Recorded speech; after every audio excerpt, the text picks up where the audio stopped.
स्वागत है आप सबका मेरे चैनल में। अभी पवन सिंह का एक नया गाना आया है जिसके बोल हैं मोहब्बत अब बेचाता। इस गाने को लोग बहुत पसंद कर रहे हैं। इस गाने पे बहुत ही तेजी से व्यूज आ रहे हैं। 2 दिन में 55 लाख व्यूज आए थे और अभी 5 दिनों में 7 मिलियन व्यूज आ गए हैं।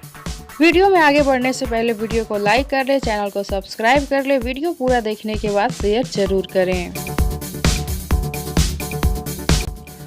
भोजपुरी इंडस्ट्री के पावर स्टार पवन सिंह का ये गाना मोहब्बत अब बेचाता सारेगामा हम भोजपुरी पर रिलीज हुआ है।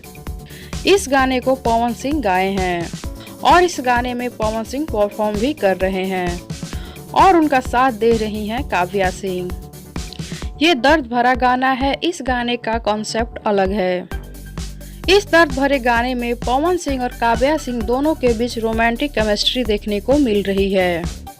ये दर्द भरा गाना है, दिल को छू लेने वाला गाना है जो लोगों को बहुत पसंद आ रहा है। गाने में दोनों की जोड़ी काफी प्यारी लग रही है और इस जोड़ी को लोग बहुत पसंद भी कर रहे हैं।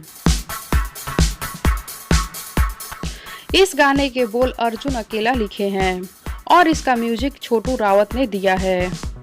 इस गाने का म्यूजिक बहुत ही अच्छा है। इस गाने का व्यूज बहुत ही तेजी से बढ़ रहा है। बढ़ते व्यूज को देखकर पवन सिंह ने अपने फैंस को धन्यवाद कहा और अपना प्यार दिया। आप सब क्या कहना चाहते हैं इस गाने को लेकर नीचे कमेंट बॉक्स में जरूर बताएं। आप सबको ये गाना कैसा लगा नीचे कमेंट बॉक्स में जरूर बताएं। साथ ही वीडियो को लाइक कर ले, चैनल को सब्सक्राइब कर ले। वीडियो पसंद आया हो तो शेयर जरूर करें।